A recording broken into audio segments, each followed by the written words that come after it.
Орбан снова ставит палки в колеса. Новые правила мобилизации не сильно отличаются от старых, но имеют шансы быть проголосованными. А в Париже парковка станет в 3-4 раза дороже. Обо всем этом расскажу подробнее в эфире Нехта. Самое важное и интересные новости. В России с 1 марта блокируют VPN-сервисы. Каждый из нас с вами может свой прокси создать дома, и это никто не увидит. США будет продолжать наносить удары по позициям проиранских группировок. Он начался с удара в пятницу вечером, но это еще не конец. Мы намерены нанести дополнительные удары и предпринять дополнительные действия.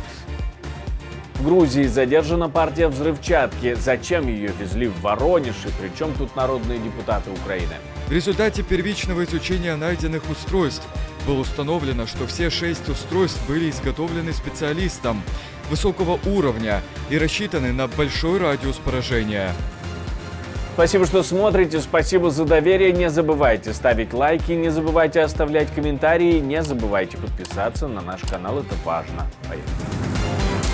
Новый закон о мобилизации немного лучше предыдущей версии, говорит народный депутат Украины Егор Чернев. Проект закона уже поступил в Верховную Раду. Теоретически его должны начать рассматривать уже на этой неделе. Он несколько лучше, потому что все же услышали некоторые предложения, и эти предложения включены в законопроект, или наоборот убраны некоторые нормы. Но все равно, к сожалению, не все то, что мы предлагали, Минобороны включила. Мы хотим пригласить Минобороны услышать, почему не были включены нормы и почему появились некоторые новые. Здесь нужно услышать позицию авторов и дальше принимать решения.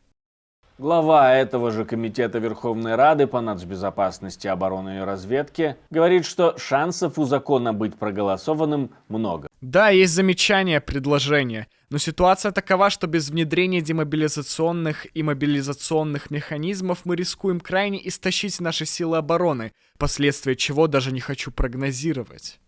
Депутаты говорят, что не обязательно будет ситуация, когда после принятия закона десятки или сотни человек будут мобилизованы. Как минимум потому, что центры комплектации не имеют такой пропускной способности. В Верховном суде Украины обнаружили крота. Один из чиновников очень ждал Россию во Львове и оправдывал оккупацию. Спецслужбы нашли у него мобильные телефоны и компьютеры с компрометирующими данными, почти 300 неучтенных патронов к стрелковому оружию, специальное техническое средство незаконной слежки и про кремлевскую литературу. В России с 1 марта заблокируют VPN-сервисы. Это подтвердила глава Лиги безопасного интернета. Правда, потом призналась, что это невозможно, а потом назвала VPN порталами в ад. Скорее всего, это именно так, но я тебе расскажу немножко как человек, который в этой сфере работает. Прокси, анонимайзеры, да, ну там VPN-сервисы. Их же невозможно заблокировать полностью.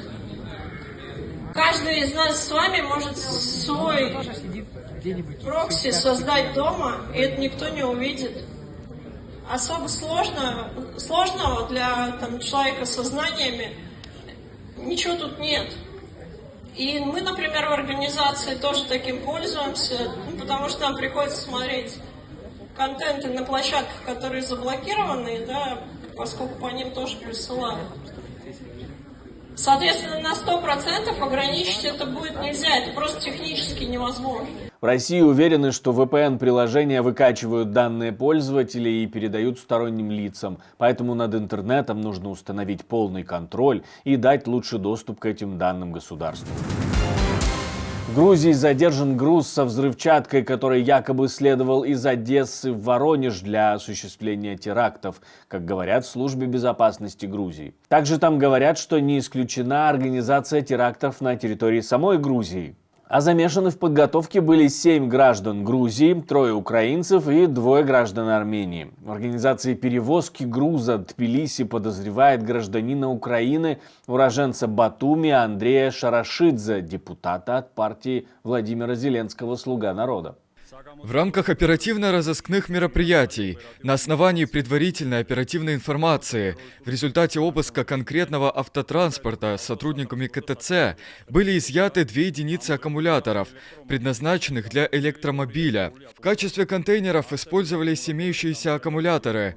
В обе из них было перемещено по 6 единиц специальных взрывных устройств. В результате первичного изучения найденных устройств было установлено, что все 6 устройств были изготовлены специалистом высокого уровня и рассчитаны на большой радиус поражения. Развертывание такого устройства в местах массового скопления людей привело бы к значительному ущербу для инфраструктуры и масштабным жертвам. Заряд указанного вещества гораздо мощнее заряда взрывчатого вещества тротила. В грузинских спецслужбах утверждают, что устройства и вещества были привезены из Одессы через Румынию, Болгарию, Турцию в Грузию 19 января этого года в минивэне, который принадлежал гражданину Украины. Затем планировалось вывести этот минивэн в Российскую Федерацию. Венгрия не уходит из заголовков новостей, а Орбан, видимо, решил отомстить за снятие вето на 50 миллиардов для Украины и заблокировать другой важный процесс. Депутаты его партии Фидес не пришли на заседание парламента, где должен был рассматриваться вопрос ратификации вступления Швеции в Организацию Североатлантического договора. Дальше парламент уходит на зимние каникулы и сможет вернуться к этому вопросу только 26 февраля. Если это важный вопрос для шведов, то, очевидно, шведский премьер-министр приедет в Будапешт. Представители правящей партии, которые находятся под строгим контролем премьер-министра Виктора Орбана, обещали отложить ратификацию до посещения Будапешта премьер-министром Швеции. Они считают, что это необходимо для исправления претензий Стокгольма в отношении якобы негативных высказываний о демократии в Венгрии. На прошлой неделе премьер-министр Швеции Кристерсон заявил, что предпочитает приехать в гости только после того, как парламент Будапешта примет решение о ратификации шведского членства в НАТО.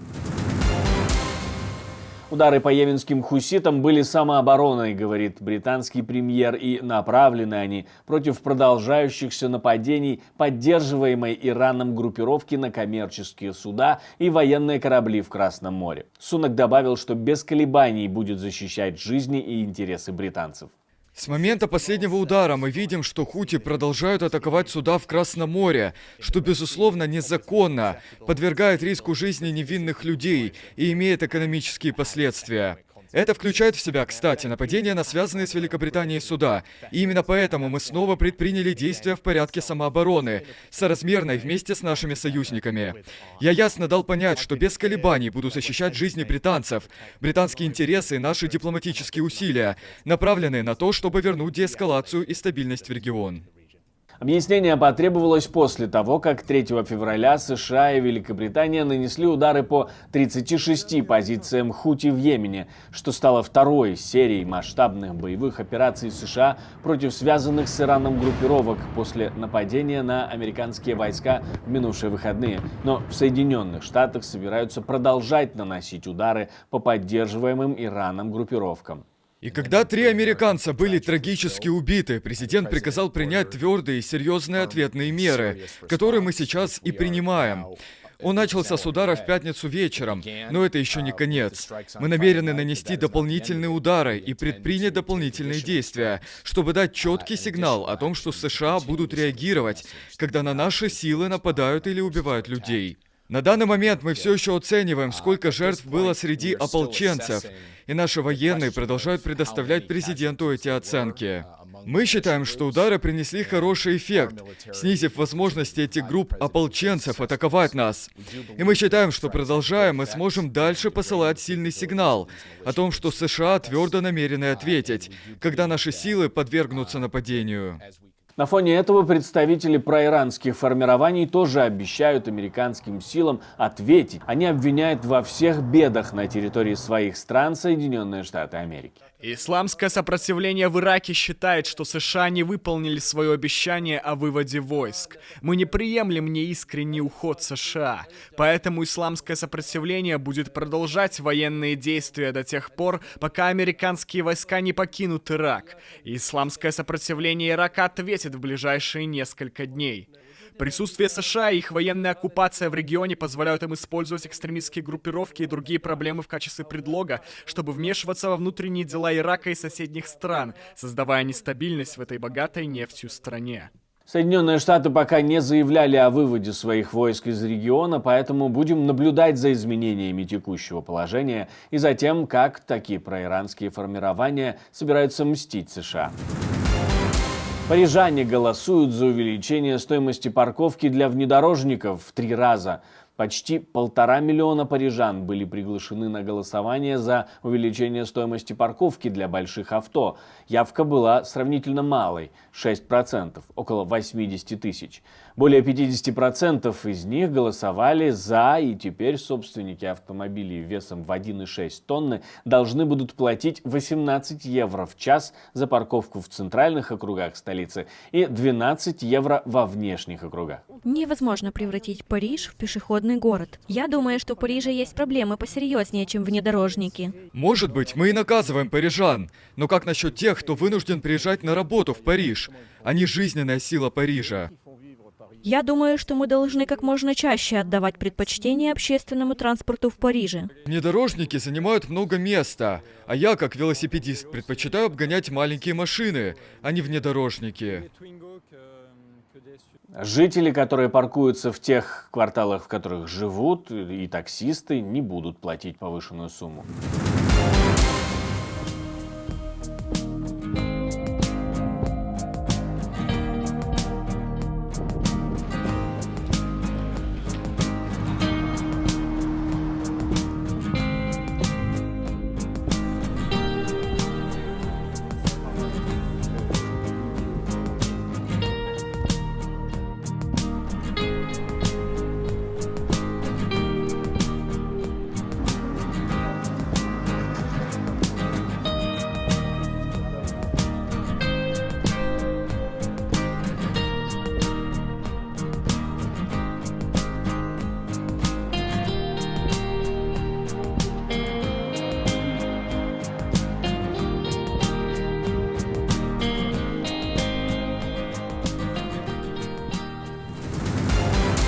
Спасибо, что смотрите, спасибо за доверие, жду ваших лайков, репостов и комментариев. Как обычно, важна любая ваша реакция для того, чтобы нас с вами становилось больше. Ну а на этом у меня все, до встречи и хороших вам новостей.